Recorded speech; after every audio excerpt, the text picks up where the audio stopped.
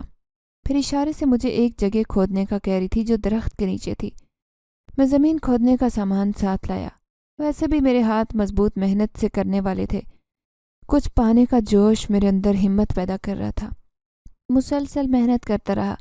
بالآخر جیسے ہی گہری زمین کے نیچے صندوق نظر آیا، مجھے اپنی خوشی پر کوئی اختیار نہیں رہا۔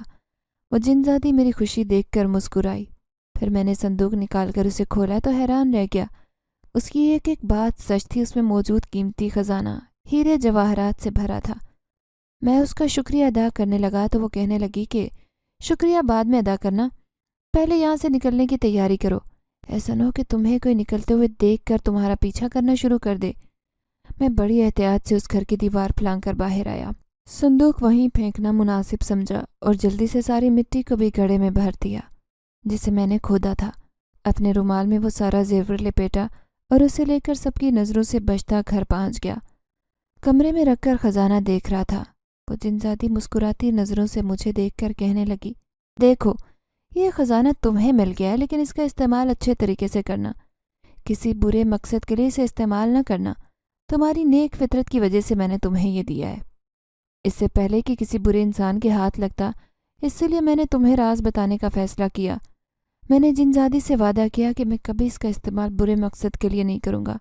دوسرے دن ہماری قسمت واقعی بدل گئی جب میں نے خزانے کے چند زیورات بیچے۔ میں نے سب سے پہلے اپنا گھر خریدا، چھوٹے بہن بھائیوں کو اسکول پڑھانے کا فیصلہ کیا کیونکہ تعلیم ان کے لیے ضروری تھی۔ میں نے خود تو اسکول کا منہ نہیں دیکھا تھا، لیکن انہیں پڑھا کر ایک اچھا انسان بنانا چاہتا تھا۔ پھر میں نے کاروبار کرنے کا فیصلہ کیا۔ میرا کاروبار نہایت شاندار طریقے سے چلنے لگا۔ وقت کا پہیہ تھوڑا اور سرکا اور 4-5 سال بعد اتنی کم عمری میں ایک کامیاب کاروباری شخصیت بنا۔ میرے وہ پرانے دوست بھی مجھ سے ملنے آتے ہیں۔